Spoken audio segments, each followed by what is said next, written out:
Okay, started the recording again. So for the last talk of the program, we have Kamran Behnia from Viscous in Paris, and he will tell us about viscous flow of electrons in thin cadmium.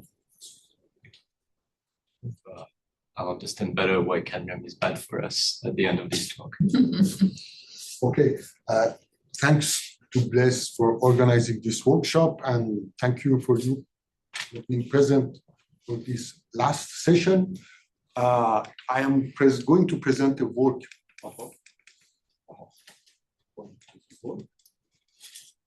Perhaps you need to click once on the presentations. That's yes. So the work I'm going to present is really an international collaboration, and I'm going to talk about many stuff. Okay, my colleague Benoit Fouquet was here last week. I'm going to present some stuff we are doing with Yo Machida in Tokyo, with Valentino Martelli in São Paulo. This whole story of hydrodynamics of phonons started back in 2018. We have a theoretical collaboration with Alaska Subedi, which is not far from here. What I'm going to present about cadmium was mostly done by this gentleman, Xiaodong Gu, who was 1 year in Paris, but he's based in Wuhan in the group of Zhongwei Zhu. Professor Zhu was my postdoc 15 years ago, and we have had the collaboration. And of course, I'm going to talk about antimony, which was the subject thesis of Alexandre Javi, who unfortunately left academia recently after a postdoc. He's now working on quantum information. Okay, actually, I noticed that Dragana showed this slide during her talk. I'm going to pass a lot of time talking about why Fermi liquids and phonon gases differ from ordinary liquids. The most important, or at least one important aspect of a liquid, is that if you warm it up, it becomes less viscous. So you see, here is a lot of liquids, and you have a log scale, and this would be an exponential decrease. So you see that there are cases where you see this exponential decrease, but most of the time it is all about a stretch exponential. But what is important, which is that you warm a liquid, normally it becomes less viscous. This is, and you see the whole point here about the thing is that you go from this exponential behavior to something which is a stretched exponential. I don't enter the modeling here, but this is the attempt of people who work with real liquids about understanding the viscosity. This is even true for quantum liquids. So you see, it's not just about classical. This is helium-3, helium-4. This is viscosity as a function of temperature. So helium-4, you can see this is the Landau transition, the system turns superfluid. But you see, if you go deep inside the superfluid state, you begin to see that viscosity is rising with decreasing temperature. And for helium-3, the Fermi liquid region, this is another story, is extremely restricted. You don't see it at, let's say, a fraction of this, but then you see that basically it is decreasing with temperature. It is T-2, and then you have this jump because actually you have the evaporation of the liquid. So in general, quantum or classical, if you warm a liquid, it becomes less viscous. And I think this is not something that we tell enough our students, or we ourselves as condensed matter physics don't think about that much, that in electron liquid, the opposite is true in the sense that normally you learn that if you have a metal, if you have a degenerate Fermi liquid, when you change your temperature, what you expect is a rising temperature, and we explain it exactly for the same reason that the viscosity goes down. It is about the increase in the electron-electron scattering. And most of the time, we don't think that much about why fermion-fermion scattering in one case gives this decrease in viscosity, in the other case gives an enhancer. In one case, you flow better, in the other case, you flow less. Of course, I think a person maybe who have thought about this is Piers. This is from his book, Surprises in Theoretical Physics. He's not addressing exactly this problem. But one of the surprises he mentions, this distinction between momentum and pseudo-momentum. he is very careful to make this distinction that what is conserved in a crystal is a pseudo momentum, and there are really a lot of things to think about it. The thing is that normally what we take for granted is the conservation of momentum, which is true. As you know, this is Noether's theorem. If the space is homogeneous, momentum is conserved. If you go now to a medium, the medium could be uniform. Actually, the constant is not as strong as here, because now you don't really go from x to x plus b. So an arbitrary translation doesn't give you exactly the same thing. It is that any physical function of these quantities in a uniform medium, if you move by some arbitrary distance, should not change. This is why momentum becomes pseudo momentum. And in crystal, actually, we know that you don't have any continuous translational symmetry. You have a discrete one.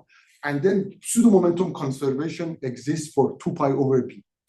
Well, does not solve the problem, but you see there are a lot of attention should be taken for this passage from momentum conservation and pseudo momentum conservation modulo 2 pi over b. Now, this is actually the subject of my talk, because we come back to this distinction between normal and umklapp. Umklapp was the word coined by Pyrex to refer to this situation. In the case of phonons, the idea is that, well, you have a 3-phonon process. The phonon number is not conserved.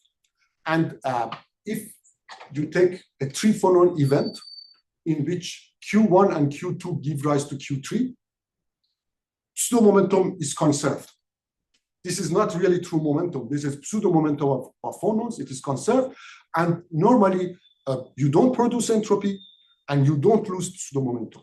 But if you have an umklapp process, you not only get out of the Brillouin zone, which refers to the fact that your Q1 and Q2 have a Q3, which is out of the Brillouin zone, you lose some pseudo momentum, and you lose also, you produce entropy.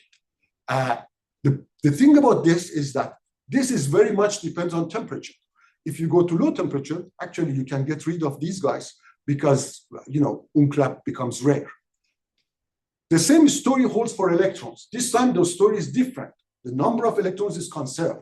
And now you have 2 initial states and 2 final states. Again, you can have an umklapp if you get off it. But here, the criterion is not about temperature, but it's about the size of the Fermi surface. Normally, we expect to get rid of umklapp if your Fermi surface is small enough.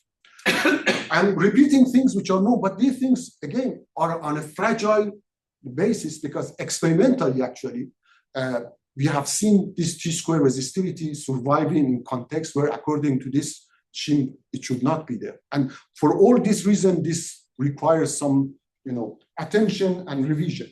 This is not at all a hot subject, but you see, this guy, Gurzi, back in 1968, made a thought experiment. And what I like about this paper is that he puts on the same footing the thermal conductivity of insulators and the electrical conductivity of metals. This is one of the cases where he focuses on the thermal problem. And he says that in both cases, actually, if you switch off umklapp, actually you can have perpetual motion. The reason we don't have perpetual motion is that because you have viscosity. So if you can do this, then you can see viscosity of your phonon or your electron fluid. So this paper, which was like obscure 40 years ago, is not a hot paper. It's interesting because, 50 years after, something which was completely considered as marginal becomes something which is debated. Now, I want to show you, because before going to the main result, which is not published, about cadmium, which is on arXiv, I would like to make my introduction will be longer than my result, because one of the reasons the result is remarkable is of the context. Take phonons. In fact, we have a formula for kinetic theory of gases. So in the case of phonons, we measure thermal conductivity. There is no electrical conductivity to measure. Normally, the whole idea is that you can use this formula coming from kinetic theory of the gases, which says that thermal conductivity is basically the product of your specific heat, your velocity, and your mean free path. And since these three guys, we know how they behave as a function of temperature. Sound velocity doesn't change much as a function of temperature. Specific heat begins by increasing and then it saturates. The mean free path does the opposite. This is something which begins by being short because phonons interact a lot with each other. And then as you go to lower and lower temperature, not only phonons become rare and more rarefied, but they also have a smaller cross section. So you end up by becoming ballistic. So the regular, temperature dependence of a thermal conductivity is something like this, where you have an intrinsic regime and an extrinsic regime. Here you see the difference between these curves is because the size of the crystal changes. The bigger the crystal, the higher the mean free path. Okay, now I'm going to talk about hydrodynamics. Back in 1970s, people were interested. So I think this guy, Telung, who was a professor in Switzerland, actually wrote the first. Now I'm doing some historical action. I think that the first paper about phonon hydrodynamics was published by this guy in 1962. And the idea is the following. Well, the two regions I talked about is this Casimir regime, where you have a T³ thermal conductivity because the mean free path is constant and specific heat is running the show. And this T-1 region, this is the kinetic regime, where what matters is the scattering rate between phonons with very large Q or a small wavelengths, and it is T1. Now, between these two regions, in which you have either boundary scattering or resistive scattering between phonons, there is a region where you can have abundant normal scattering. You see, normal processes are those processes in which phonons exchange momentum and they don't lose it. And this came back. This is a remarkable paper, like many things during the last decade. This was motivated by graphene, Ceppelotti and Alt. So they took this classification and they said that, oh, if in graphene you can do the measurement, actually you will see that these two regimes, the Poisson regime and the Zener regime, are going to extend up on the whole temperature range. And this was motivated especially by special phonon dispersion of graphene. Well, this has not been experimentally confirmed because it is very hard to measure thermal conductivity in any 2D material. But this theoretical paper revived this subject. And actually, it was, let me come back now to Gurzi's prediction, because he said, oh, you should have a Poisson flow of phonons. So Poisson flow in classical hydrodynamics refer to the situation in which the flow is going to have a profile dominated by viscosity. It is going to have a drift velocity faster in the middle and slower in the boundaries because of the viscosity. And Gurzi's prediction is very hand-waving that you should find a region where thermal conductivity behaves like T⁸. And the reasoning is simple. In this region, if you have a Poisson flow, your effective mean free path will be proportional to the d squared. So you see, in a ballistic sample, your mean free path will be proportional to the size of the sample. Here, it would be proportional to the cross-section of the sample, and it would be inversely proportional to the normal mean free path. Now, if you put these numbers, you see that if your mean free path, because of phonon normal scattering, again, the back of envelope calculation gives you T-5, then it gives you a mean free path, effective mean free path, which goes T⁵. Your specific is going to 3, and you should expect to see T⁸. This has never been observed. Okay, so just to say that, because we are never in a purely hydrodynamic regime. What has been observed, first back in the 20th century and more recently, is in many cases, so it started in these cases, and these are different cases, you measure your thermal conductivity, you measure your specific heat, and then you see that the exponent of thermal conductivity is larger than the exponent of thermal conductivity is larger than the exponent of thermal conductivity. This means that, so these two guys are not very different from 3, but already this is a qualitative, remarkable feature, according to which you cool down the sample, collisions become rarer, and instead of finding what we find ordinary, we find the opposite, thanks to the temperature dependence of viscosity. So I'm not going to talk about this. This has been done in several systems. So this is a strontium titanite, the data by Valentina. This is the data by Yo in Tokyo. So this was done in Brazil. This is in Japan. This is all data by Kopelev and al. And in all cases, what you are going to see is that the ratio of thermal conductivity divided by specific heat, or the mean free pass of phonons, the effective mean free pass, shows a non-monotonous behavior. The most spectacular case is helium, but actually helium only very close to, this is the solid helium. So this was never repeated in this way, and the effect becomes smaller when you get far from the melting transition. But here maybe you have, in all other cases, it's a small correction in the sense of 20% change. You see, but again, what is remarkable is the qualitative fact. We have no other explanation besides the fact that the rate of momentum conserving collisions is running the show. Okay, I'm not going to talk much about this. I'm preparing maybe the most spectacular case, well, it was the case that in graphite, okay, if you take graphite, actually, this is our data. Again, Yo Machida measured this. So if you measure the same sample thermal conductivity or specific heat, and you look at the ratio, you see there is a bond. And this actually is present already in the data published. People did not pay attention. So, we cannot say we discovered this. We noticed this for the first time, that you don't need to go very far. Take graphite, measure its specific heat, measure its thermal conductivity. You have this non-monotonous ratio. This can be explained normally by the fact that you have this correction. And again, the correction is maybe a little larger, and it happens at higher temperature, but it isn't. So since then, people have seen second sounding graphite. There is another signature of this hydrodynamic behavior. And the very recent result is that they can even see it at room temperature, which is interesting. Okay, I'm going to finish here because actually, the point is that it should be there if you have a sample which is clean enough to lower impurity scattering, and especially if you have a lot of normal scattering. This is sapphire, in which maybe you see this is the thermal conductivity becomes as large as 35,000 watt per Kelvin meter. This is not an absolute record.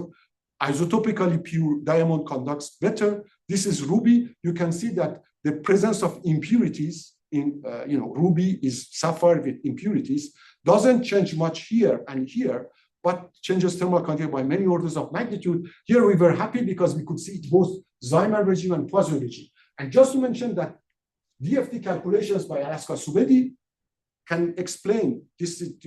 Alaska even didn't know our result. He gave us his curve, and the theory curve and the experimental curve, match between 900K up to maybe 50K. Now, this is the interesting region. And before finishing with phonons, I just want to say that actually we saw finally what people were expecting. If you are hydrodynamic, you would expect that the Fourier law should break down. So, the Fourier law is the thermal equivalent of the Ohm's law.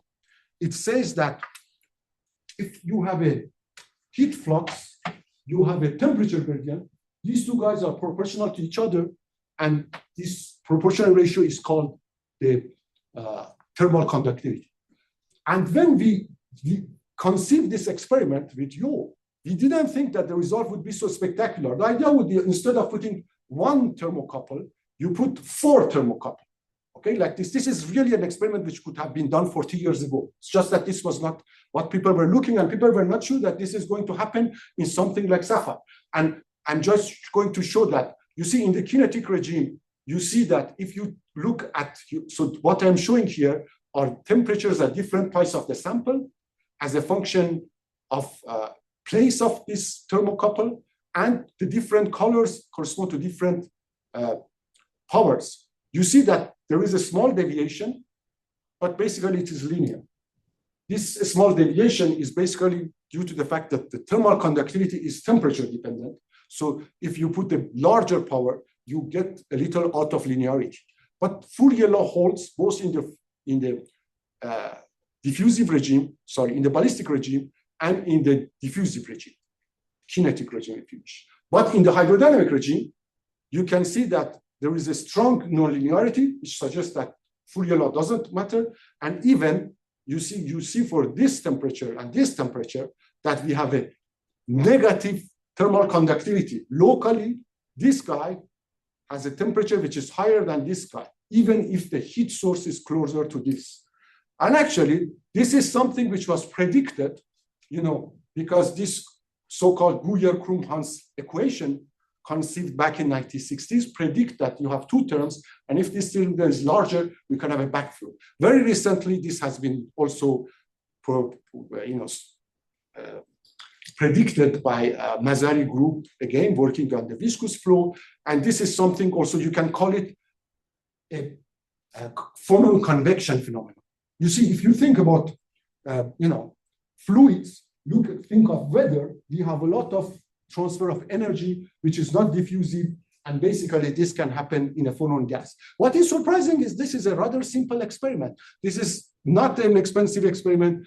This is just an experiment which is out of fashion because people are doing a lot of other things. But this could have been done. We were not aware that you can see something as remarkable in this case. But Kamran? Yes. So you're saying that the experiment is probing the presence of this second term. Yes. Is this second term, should I think of it as some higher derivative correction to diffusion? Or should I think of this as what you get in the presence of approximately conserved momentum? Well, yes, pseudo-momentum is conserved in this case. So you see so just to say, I am just advertising this one because it happens that phenomenologically, what we find matches this. But there is an article which is called the Zoo of Non-Fourier Transport Regimes. No, but here I'm asking something simpler. If I just had energy conservation, then I would just have heat diffusion and Fourier's law. No. Yes. You see, look. Wait.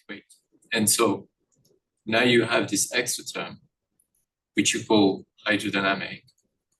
Is it because you're now coupling this to some notion of conserved momentum? And this is where this contribution is coming when I solve for grad T in terms of the other variables in the system? No, okay, I will try to explain. I'm not sure I understood your question. The question is, where is this term coming from? Yes, so I can answer that question. That question comes from the fact that, you see, if phonons can travel from one side of the sample, from the other side of the sample, without losing their momentum, so there are phonons who cheat. This is the idea of Callaway, that in this hydrodynamic regime, you have two populations of phonons. There are phonons which are not thermalized. So this is why the Fourier law breaks down. So this is very much like a wind. So these phonons, of course, the momentum is conserved, the energy is conserved, nothing is broken, but they don't pay the cost of bringing energy from this part of the sample to that part of the sample. It's very much like, you see, when we do thermoelectricity, again, if you have a Peltier cooler, what you do is you do the opposite of the superficial formulation of the second law of thermodynamics. You bring heat from cold to hot on the opposite way. That is because of electrons. Here, again, we have two populations of phonons. You have no electrons. One population is not thermalized. And this is the origin of the breakdown of the Fourier law. Because they don't suffer this thermalization. And so this can be, I can give you so this can be derived just from in what is called extended out of equilibrium thermodynamics from first principles. Okay, the Guyer-Krumm-Hans equation. So you see, if you look at it, it means that the temperature gradient doesn't depend on just the average value of Q, because Q is inhomogeneous, but also the Laplacian of Q. Okay, so I talk about this because I think in the case of phonons, there is ample evidence that you can see this effect, and then for electrons, we have Ohm's law. And up to now, I don't think there was any, okay, maybe in graphene. So there were 3 papers back in 2016 who really began the field in the universe. So there is a paper by I forgot his name, who back in 20th century, but this was really it was much less explored, because the main reason is that for electrons, it's very hard to get hydrodynamic samples. Ballistic samples. To have the mean free path of electrons of the order of this sample size is very hard. For phonons, this is your default situation. Any insulating crystal, if it is really a crystal, should have at some point, at some temperature, ballistic phonons. So I come back to this story of scattering in the case of electrons. So what we learn is that in Fermi liquids, you expect to have a T-square resistivity. This is something that you cannot see in, let's say, gold or copper, but you can see in correlated metals like UPT3 or strontium ruthenate, but also in dilute metals, in bismuth and graphite, for example. These are experiments done in different places all over the time. And the thing I'm going to talk at first is, again, thermal transport. This is our expertise. So for that, we need to have this reference to Widman-Franz law. The Widman-Franz law states that electrical and thermal conductivity at low temperature at T equals 0, they should become this number called Sommerfeld value, which is set by the ratio of the fundamental constants. And of course, at the finite temperature, you expect to have a deviation from this law.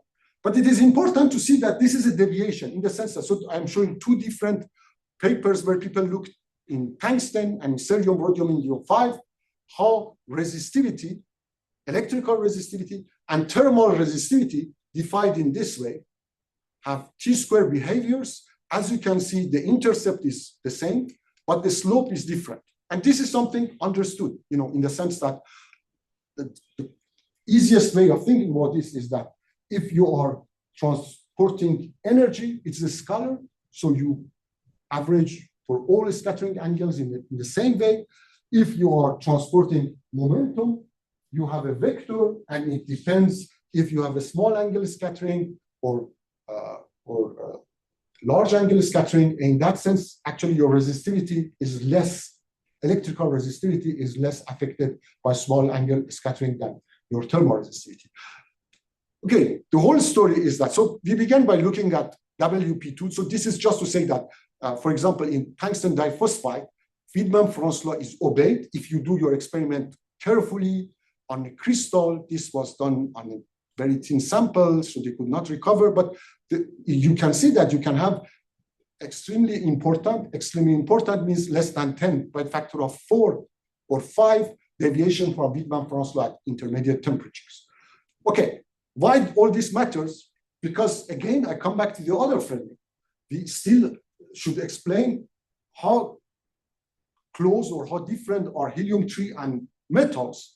Because in the case of helium, now it's not like viscosity, it's like thermal conductivity. You can measure thermal conductivity of electrons, you can measure thermal conductivity of helium-3, and how similar they are, very much in the sense that in helium-3, even if people never talked about T-square resistivity, what they were talking about was a thermal conductivity, which is 1/T, but in the language of metal physicists, it is exactly the same. You see, this is the data here. This is another set of data, but basically, Greywall, Whitley, Abel, others find that if you plot it in the way I plot it, and actually use the Widman-Franz law to convert it to something in microcentimeter, I have a T-square resistivity, and it deviates downward.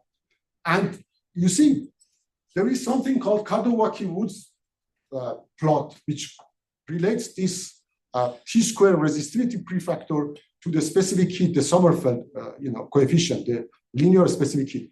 And it is a mysterious, because of its slope in some language. But if you put helium-3, first of all, you see that helium-3 continues the trend of metals, and then there is no mystery about the slope. Basically, these are fundamental constants plus parameters which depend on the size of your Fermi energy, the wave vector, and this A is a kind of normalized cross-section.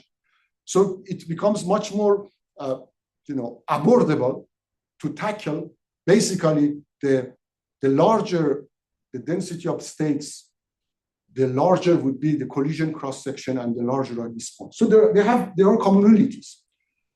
And I just come back to this because before what I'm going to present are only evidence for hydrodynamics in metals from our point of view, was looking at what happens to this square resistivity in antimony.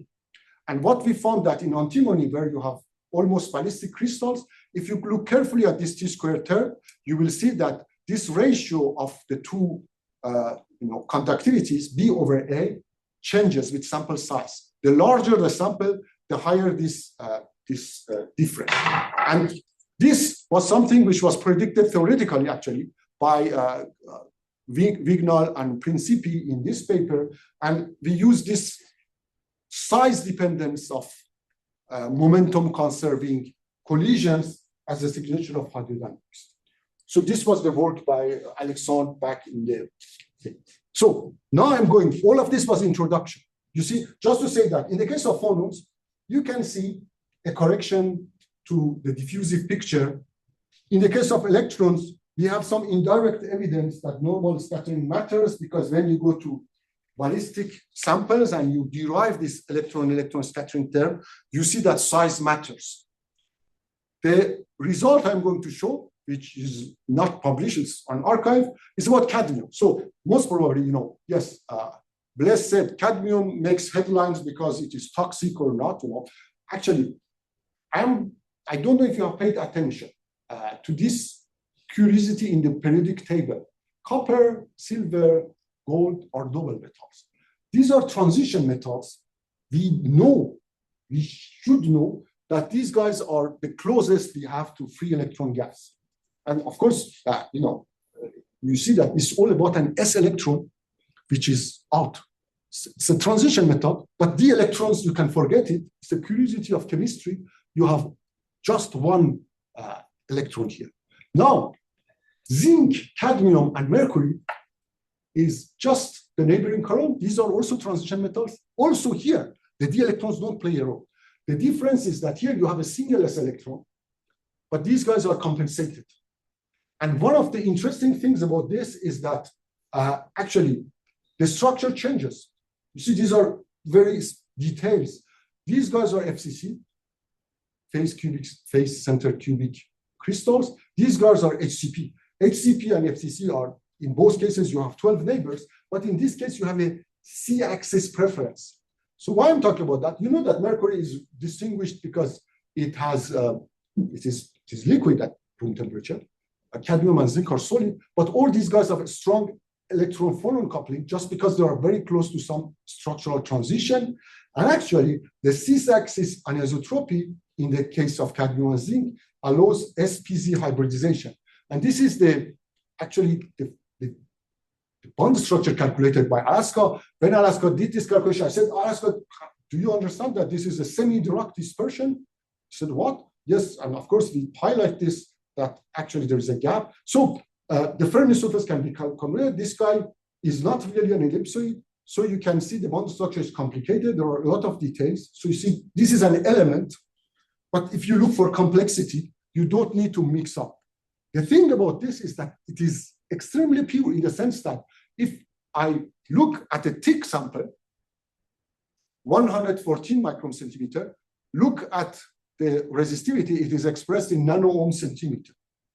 So, in the sense that we know that the mean free path of electrons is the size of the sample. And what is interesting before going further is that if you now take the exponent of resistivity, you can do it. This is what actually the person who really began doing this kind of thing was Nigel Hussey. Even before that, the Dresden group, Steglish and colleagues, in the case of heavy fermions and cuprates, people tried to extract this exponent of resistivity. So we use the same thing. So basically, you find Bloch-Grüneisen. You begin with an exponent which is 1, then it shoots up to 5, then suddenly it goes down to 2, because here, electron-phonon scattering doesn't matter. The only thing which matters is electron-electron scattering, and you see it is dissipative. Up to here, I'm not talking about anything unusual, but this is my starting point to say that this we understand. what we don't understand, or maybe it is too good to be true, is, well, first of all, this kind of thing had been seen in other systems. So during Alexandre Jabi's thesis, we looked at all these systems. So, you know, this kind of exponent, which goes up to from 1 to 5, or sometimes it is interrupted and it goes back to 2, it can be observed in different elements. And actually, the prefactor of T-square resistivity can also, this is cadmium, but it follows this trend called Kadowaki-Woods. The larger your Fermi temperature, the smaller is this prefactor. So up to here, there is no surprise. So what I'm going to show is the samples which were tailored using FIB. So S, which is the average, the effective thickness, if you wish, the geometric average of width sum thickness is decreasing. So the black is what I showed you before. Then you begin by increasing. And you see that you are going to see a upturn. So again, this time we are cooling the sample and resistivity goes up. Okay, the first thing you should ask yourself, oh, is this localization? No. Sample is extremely clean. There's no place. Can there be Kondo impurities? No. You don't see hot thinning the sample will create impurities. So, of course, if you are very, optimistic, and I finally ceded to this optimism, it is like what has been seen in graphene.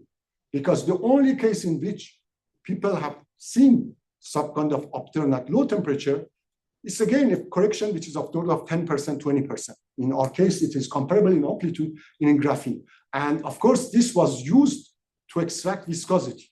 So what the Manchester group found back in, I think, 2016, this is in this Physics Today paper, is that actually you see an upturn, exactly the Gurzi effect, if you wish, and it is going at this temperature. So these are nano devices. They are obtained for thicknesses well smaller than ours, at least one order of magnitude, and they could resolve this viscosity, which becomes also T-2, very much like helium-3.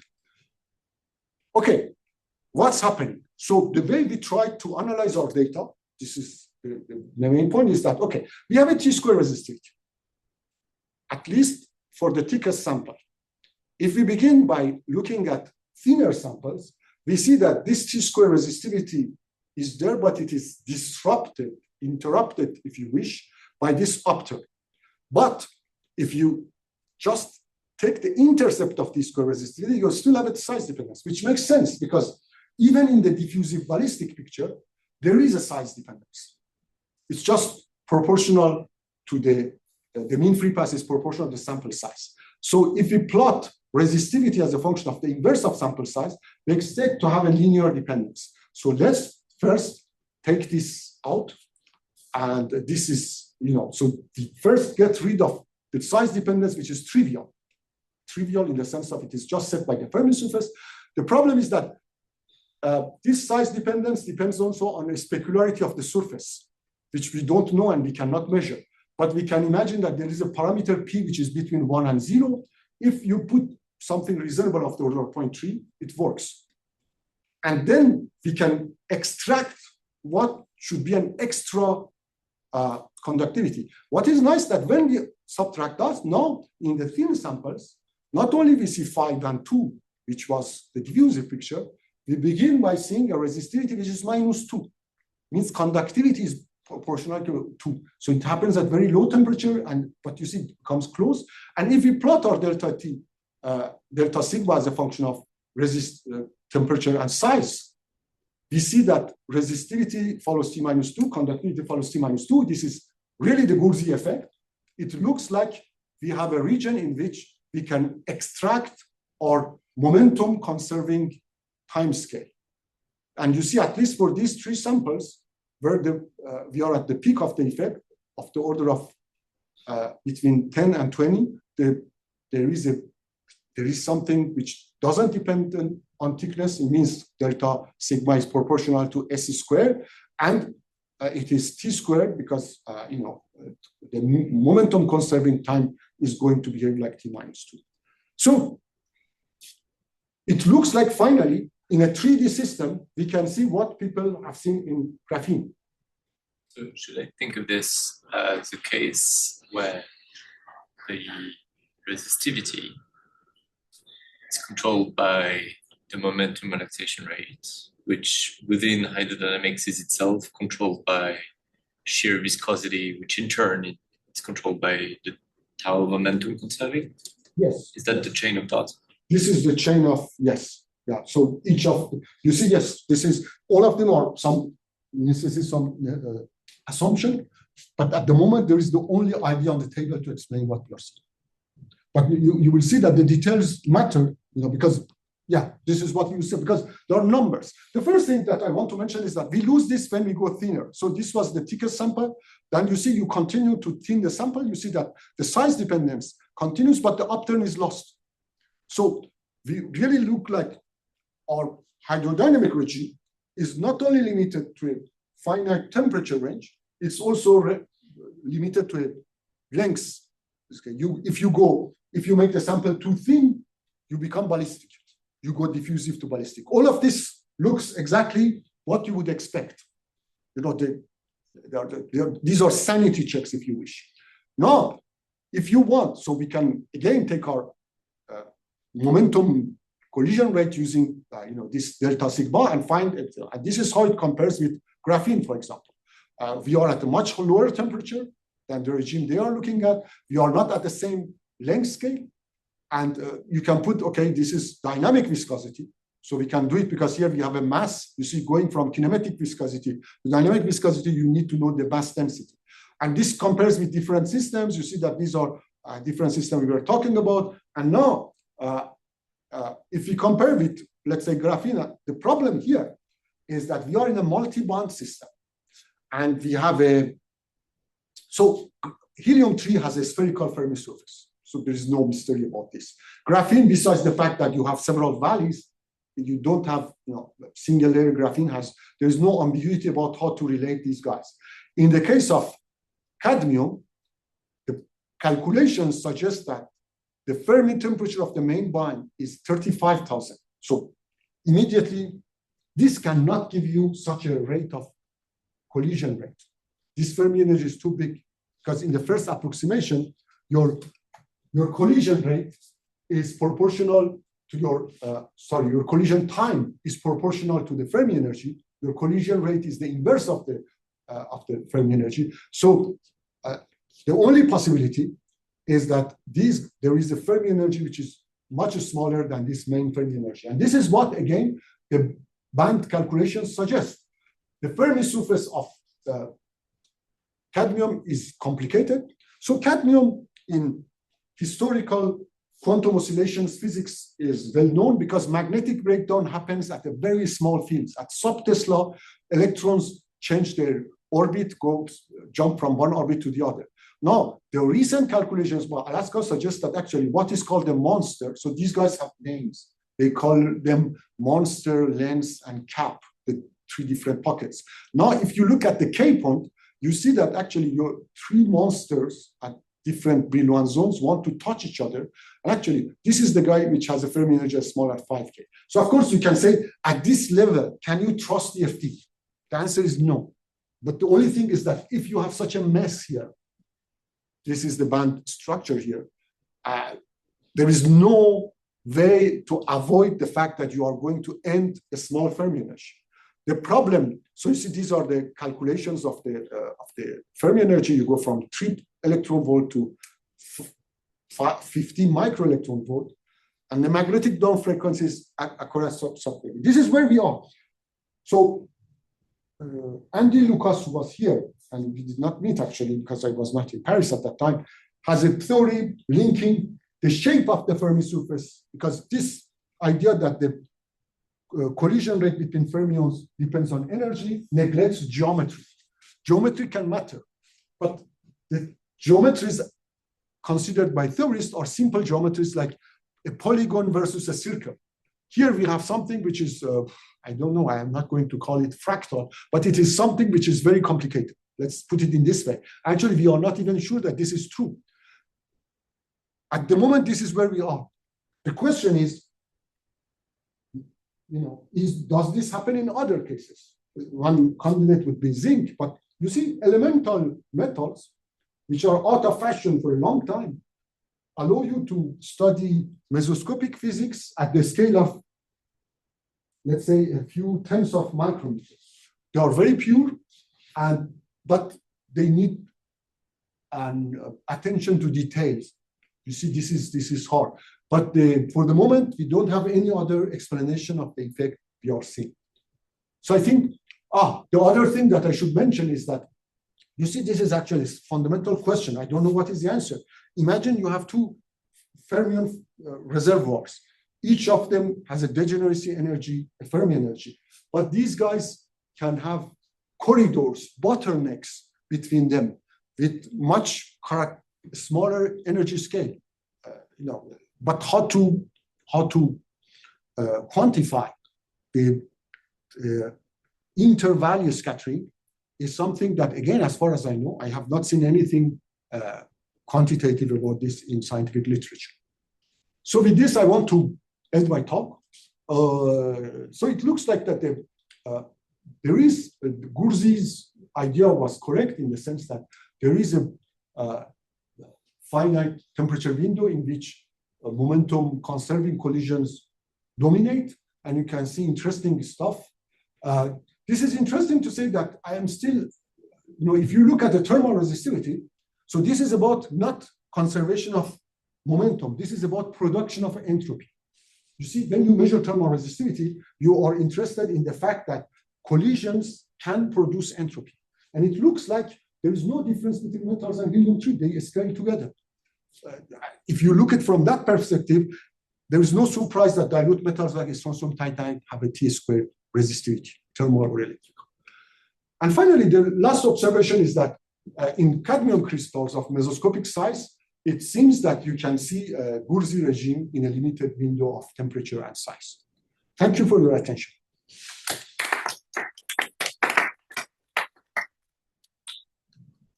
Questions?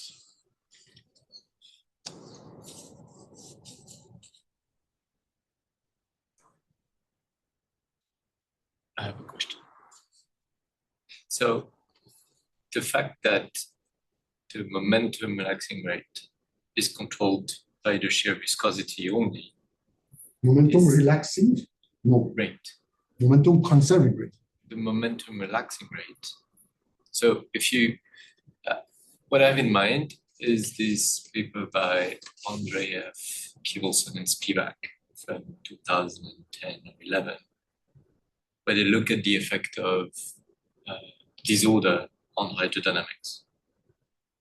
Okay, but they were talking about very disordered systems. The system I looked at are ballistic.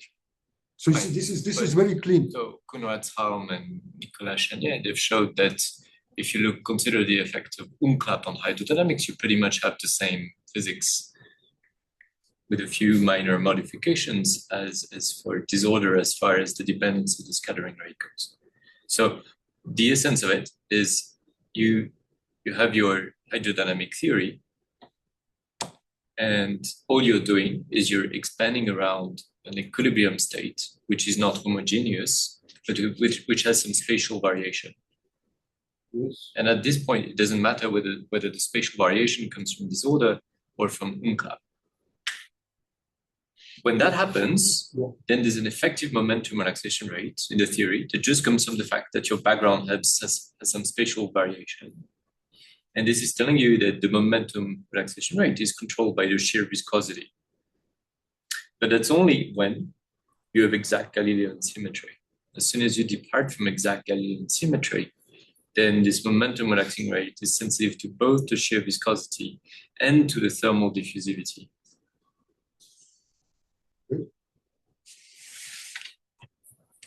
Do you think this is relevant? No, really, you are complete. You see, let me go again. At least cadmium, we are talking about something, this is like, it's really important. This is why I began the whole, I start with,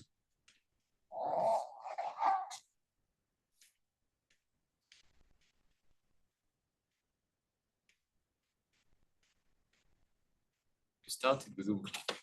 No, I start with this.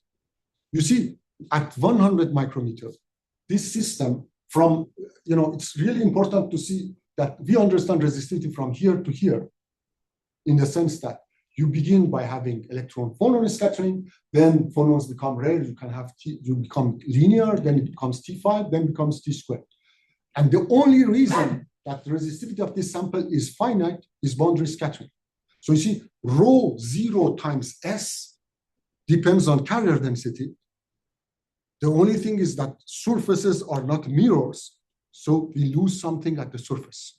So, but this is called Fuchs Sondheimer. So, this is back in. Yeah, but nothing about this is hydrodynamic. Yes, nothing is here hydrodynamic. So, up to here is that. So, the question you should explain is that when you begin by, why?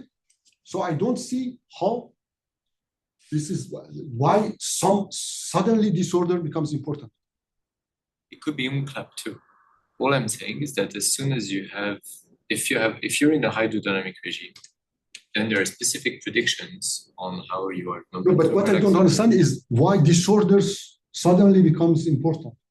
Or Umclap. Could be Umclap. Don't get hung up on disorder. Doesn't change also.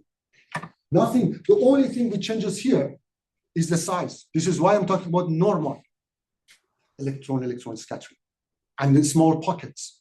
You see, this is really, we are in a system in which you have 4 orders of magnitude between Fermi energies.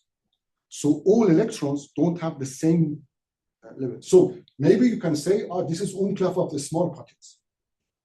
Maybe this is what you are mentioning, because the question is why at this temperature and this size, you see this octave.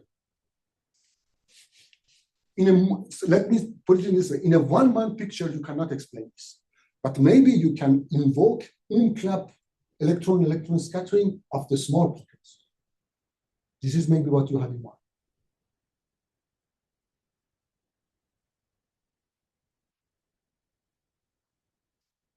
I don't know. Because you see, again, one of the interesting thing about this experiment is that you begin with a sample you understand and you just thin it. So the number of parameters which have changed is very small. You cannot put by hand more disorders suddenly.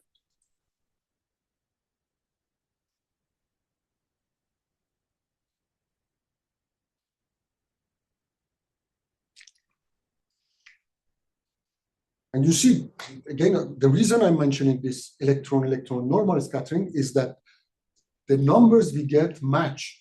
You begin to see this effect maximum at 20 micrometer and let's say 3K.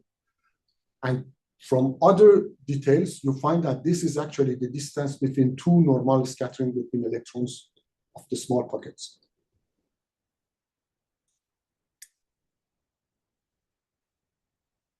Yes? So since the size of the Fermi surface matters, would it be interesting to try some gating to change the size? Well, we are in 3D. We cannot.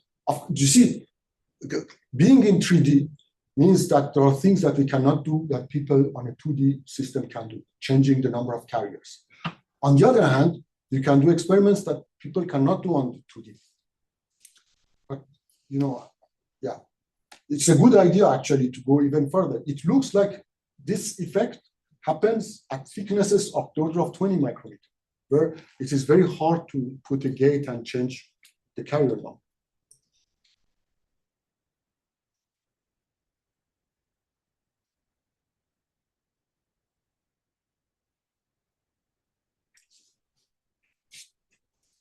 Any other questions?